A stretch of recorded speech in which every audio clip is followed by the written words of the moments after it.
Hello and welcome to Green TV, the show dedicated to positive green solutions and the third party and independent candidates that advocate for them. I'm Joe Otto, your host today, chairman of the Independent Greens of Virginia. Today with us we have Diane Blais, who's a history-making portion of a mother and son team of candidates. Diane is a candidate, the Independent Green candidate for Virginia's 10th Congressional District, being vacated this year by a retiring congressman. And her son, Jerry, is an Independent Green candidate in Virginia's 8th District, also being vacated by a retiring congressman. And today also we have Lee Aiken, a Green Party candidate for DC City Council Chair. So we're really honored to have both of them with us today. I'm going to start with Diane. Diane, thanks for being part of a history-making effort this year. You got your son to run as well. And how does it feel to be in a race where there's no incumbent? That's got to be cool. Well, I guess it doesn't make a whole bunch of difference to me about not having an incumbent because there are people running. So.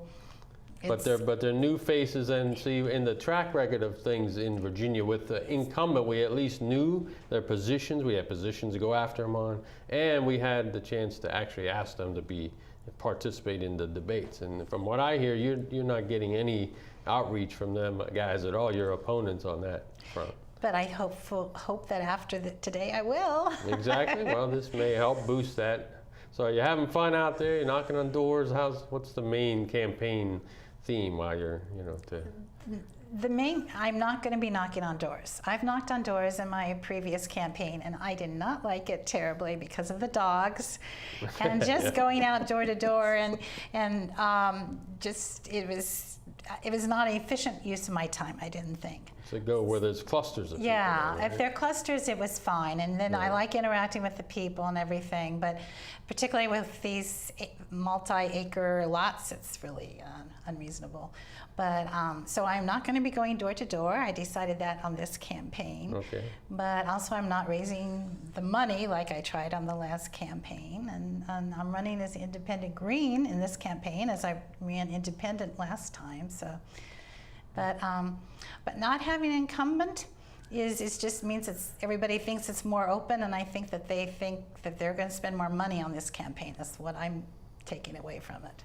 Well, and your opponents certainly do have the resources to throw some money in it. And that's the sad part about what we're finding.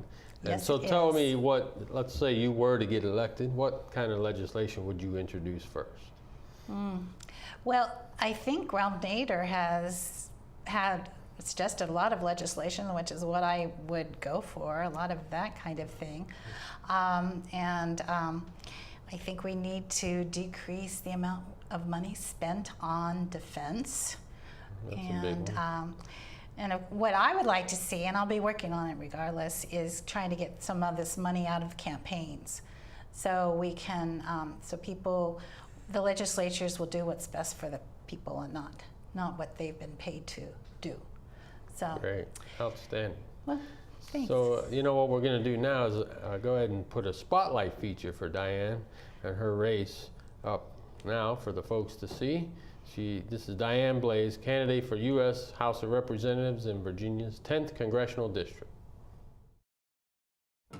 Hi, I'm Diane Blais, and I'm running for Congress in the 10th Congressional District. And I'm running for many reasons.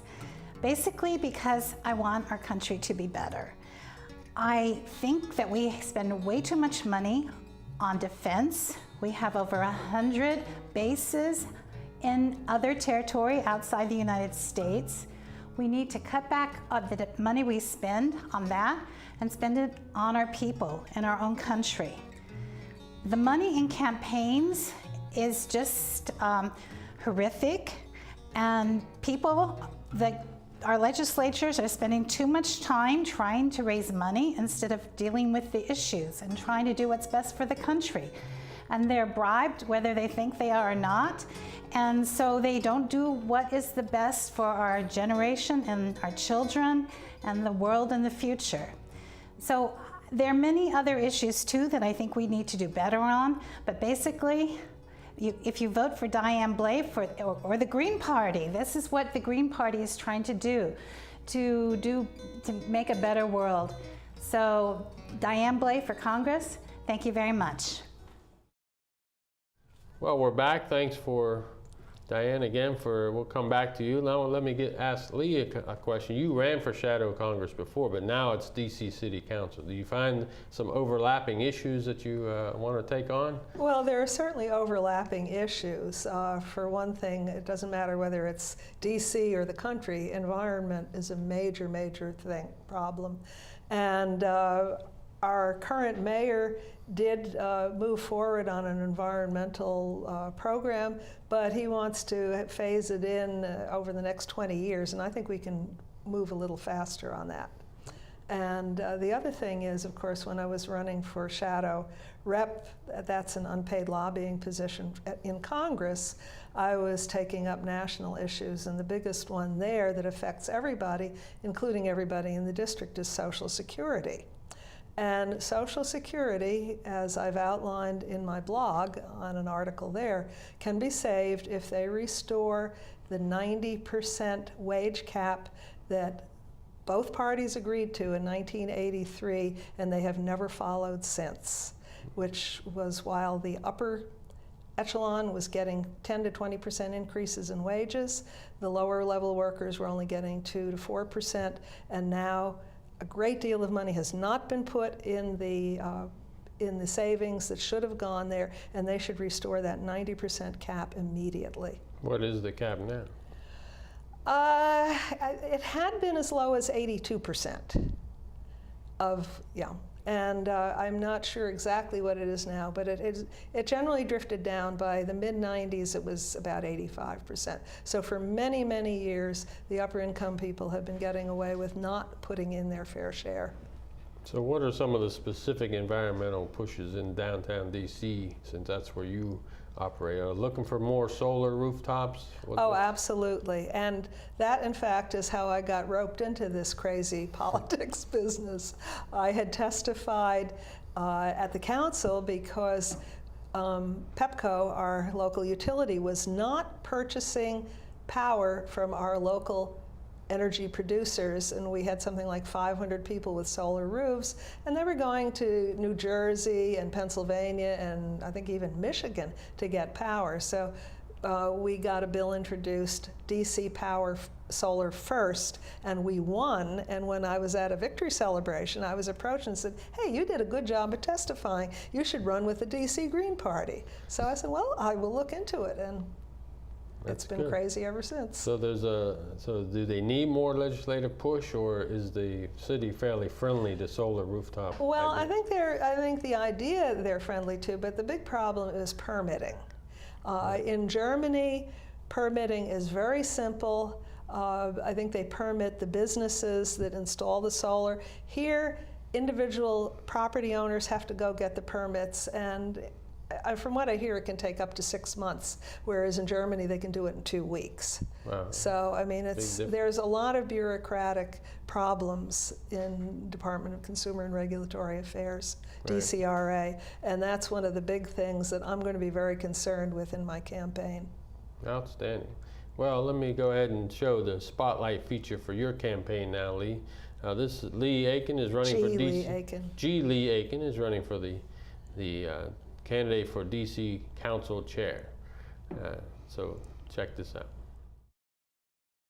Hello, I'm G. Lee Aiken, and I'm running for chairwoman of the DC City Council with the DC Statehood Green Party.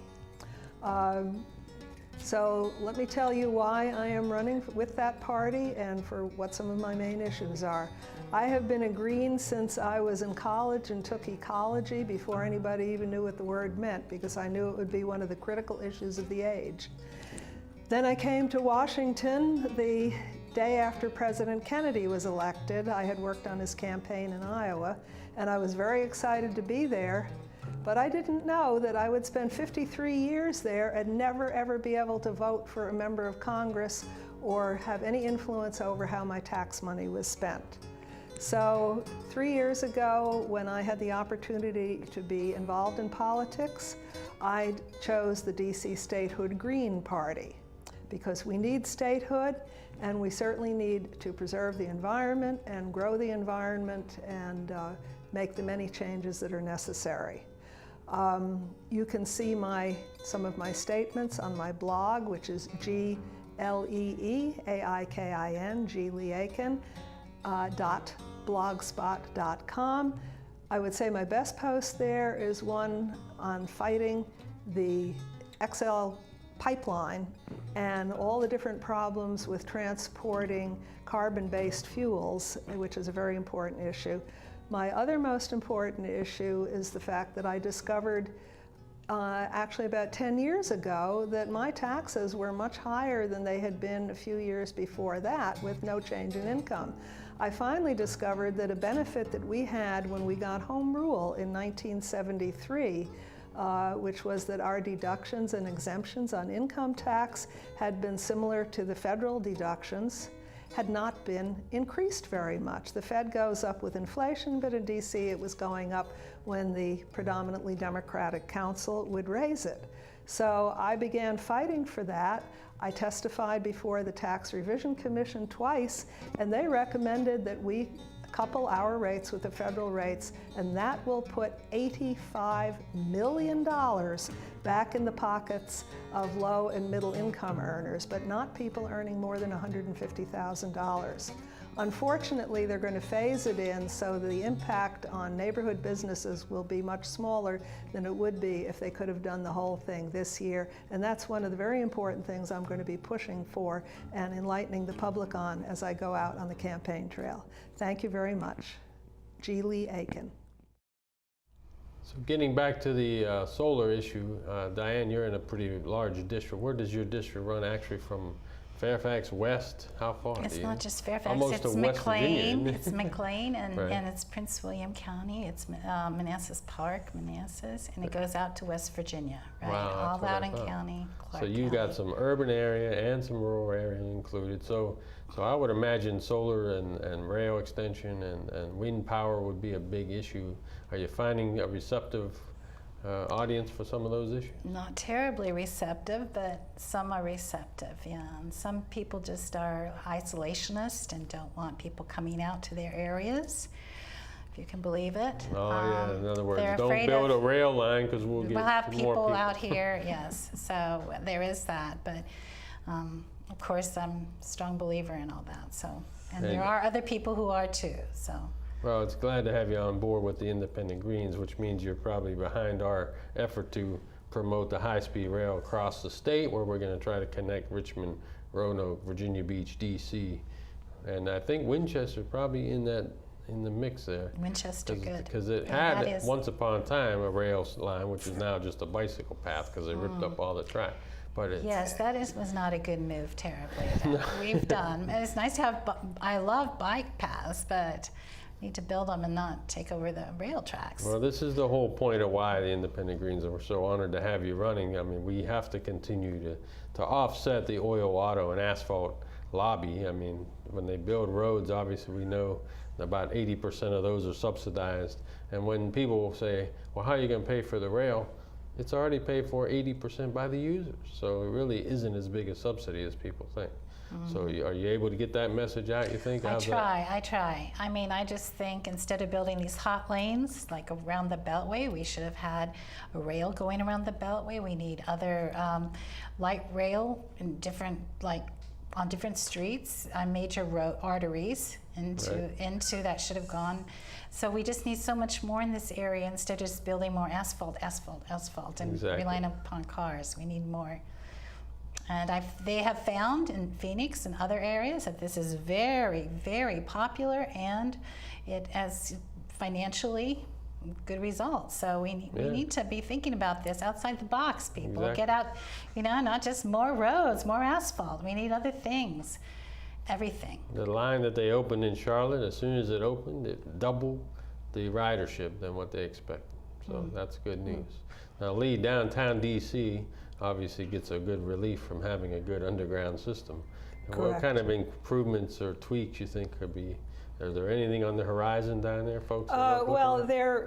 there was a big upset in the council because actually the biggest single thing that I think I've done in the last 10 years is my struggle to restore the deductions and exemptions we had on our DC income tax to the level which was comparable to the federal level in 1973 when we got home rule. And our predominantly Democrat council would only occasionally raise those deductions, those D&Es, I'll call them now, when they remembered or thought to do it. And by 1991, they hadn't increased it at all. It was half of what it used to be. This was really hurting lower income workers.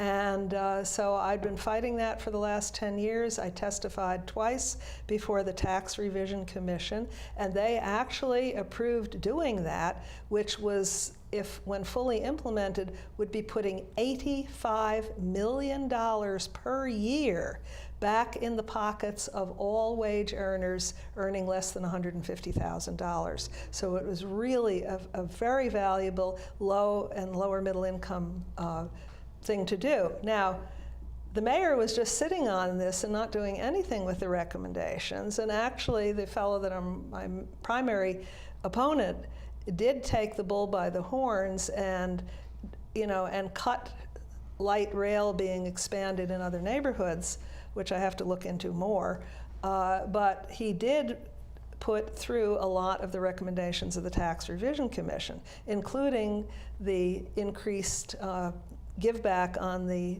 deductions and exemptions. Unfortunately, they're phasing it in over 4 years, so it will not have the same bang for the buck if it had all gone in the first year. And he also, I guess, was pushed into giving more money back to upper income people because they're getting $8,000 back, where people between $25,000 and $50,000 are only getting about $350 back. So it sounds like in the scheme of things, more money in the wage earners that work in DC, they wouldn't necessarily have to go as far to live, which would take a little bit of strain off of the roads and the railroad lines and all. So yeah, that's a good effort. Yeah. Outstanding. So Diane, what do you guys just met, so any if you were going to ask her a question about her campaign, what would you ask her? Oh, DC. Yeah, I love going to DC, I must say, but and my previous shadow representative to Congress or my current chair? Yeah, I wasn't familiar with the term of shadow representative before today, so that was, Okay, well that's an important thing. A lot of people in this country do not realize that DC has no voting representation in the District of Columbia. Right. Well, I mean, in Congress. They should, because and I have lived in DC for 53 years and never once had any direct influence through my vote over how Congress is spending my money. Right. And I would like to be able to do that before I die. Wow. I really would. Considering they're taking your income tax money. Yeah, exactly. Exactly. Well, it's on license plates, taxation without representation. Exactly. So that's been a number of years.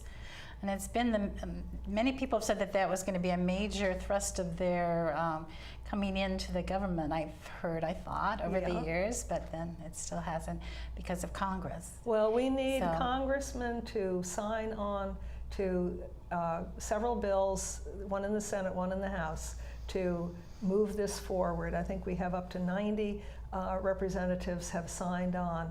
And this needs to be done. Even though I'll be running for chair, I'm also going to be working with our candidate for shadow rep, and we will probably be going up to the Hill to try to get more people signed on. From what I understand, it came very close to a couple times to getting to the floor for a vote. I know when we had a congressman here who was chair of the House, one of the committees that was responsible for that, he was pushing it pretty well. So you have support on this side of the river, so good to know. And it's great for you to spend some time with us, help us learn what your issues are. Are there any specific issues you'd like to know about Virginia that we're working on? Maybe anything new you learned about today? Well, I'm going to have to learn more about the light rail issue because it is quite controversial in the district. We have a light rail that's just about ready to go up now, and it's already built.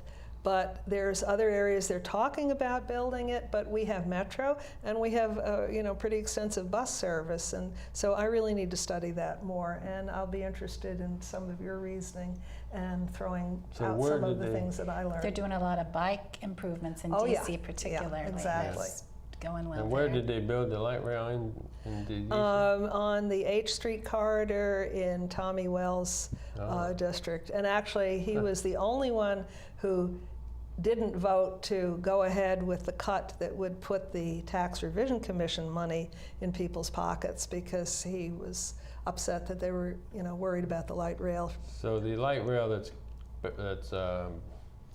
planned to come on here in Columbia Pike, they're planning a whole style of building and walk-friendly communities around that. And that's a similar push downtown for that corridor? Well, H Street is a very wide street, and the track is laid, the wires are up overhead, and and they're testing it now. And they're teaching people not to park where they would block things. But I've got to see what the other routes they're talking about, because there are a lot of roads where it isn't really wide enough that people could get around. I mean, a bus pulls over to the curb and traffic can go around a bus. But if you have light rail and it's out in the middle of the road, I've got to really look at the details on that. Interesting that they're looking at that. Well, in Virginia, one of our main pushes is for the light rail to feed into the high speed. We're trying to go for high speed. There's some proposals across the country where we're connecting major cities. I mean, from Miami to Boston, for instance. But that's, someday. Right now, high speed rail at 110 mile an hour, we all know it's not really high speed. But if we can get enough folks like us to be out there saying, hey, we need 220 mile an hour true high-speed rail to connect these cities, so we can get there faster by train than we can by plane, city to city. So these are good efforts. I applaud you ladies for being on the ballot and helping push these efforts down the road. Now, one of the planks in the platform of the Independent Greens is more candidates, less apathy. Are you guys finding that you're able to be out there recruiting others to do this? What do you hear from folks when you ask them to run? Well, actually, I had several Democrats asking me to change parties. Yeah, they want to recruit you, right? Yeah. That's good. But, I've been so disappointed in so many years of what the Democrats failed to do and failed to even see to do. And you have pretty much one-party rule in your city, don't Exactly, exactly. And Diane, how about you? Are you in recruiting mode too? I have not recruited too well, I must say, but. But while you're out petitioning, people will sometimes ask you, right? If they can run, I don't think that's ever happened. Right. No, but there's hopes that somebody will, I can ask, or they can. People like to be asked. The beauty is you're leading by example. Right. And just the fact that we're running for office, those of us who run, we may not get elected, but we all win by running. Yeah. So that's what you folks watching need to remember. Yeah, one of the interesting things, when I ran 2 years ago for the shadow representative to Congress position, I got 31,000 votes. Wow. Our party only has 4,000 people. That's so, amazing. I mean, I had Democrats walking up to me, leadership types saying, oh, wow, we noticed this. And I think it really helped when I did things And like you spent testify. no money. Yeah, I spent less than $500. Wow, that's amazing. That's great. But, we have a lot of candidate forums over there, and it's a really good opportunity to get out and meet people and answer their questions and ask them what they think about things. And that's one of the things I really love about the politicking, is the chance to go out and see people and get an idea of what they're thinking. And I like running at large, which is all 8 wards of the city, because I get to meet many different kinds of people and be aware of, much smaller issues that don't generally come before the media. Right. And so Diane, please give us your finishing thoughts on what you're going to be promoting for in the next few weeks. Well, as an independent Green candidate, we promote solar, geothermal, all different types of power, which of course, as a Green Party candidate, is the ecological platform is what we promote. But there are many other issues. As a congressperson, the budget, the national budget, and other things are major issues. So change the direction that we're going. That's what I want to do. Exactly. Outstanding. Yeah. And so what will your focus be, Levi, in the last 30 seconds? Well, my focus will be, of course, to speed up the implementation of the environmental plan for the district. We, of course, would primarily be doing solar. Wind and geothermal are not necessarily as easy to do in the district. Right. But we do have a lot of work needs to be done on cleaning up the Anacostia River. Yeah. And I mean, people are fishing there, eating the fish, and the Ew. fish have cancer. Yeah, And it's that's poor never people good. and predominantly black people who are Right. doing this, and that's just shameful that we should allow those conditions to persist. Outstanding. Well, I thank you both for being here, and thank you very much, folks, for tuning in. Diane and Lee, thank you again for being on the show. We want to hope you see you again on Green TV for more independent and third-party candidates. We look forward to receiving more tweets from you. We have a Twitter account now. You can hit us at #VAGreenTV. I'm Joe Odo. See you next time.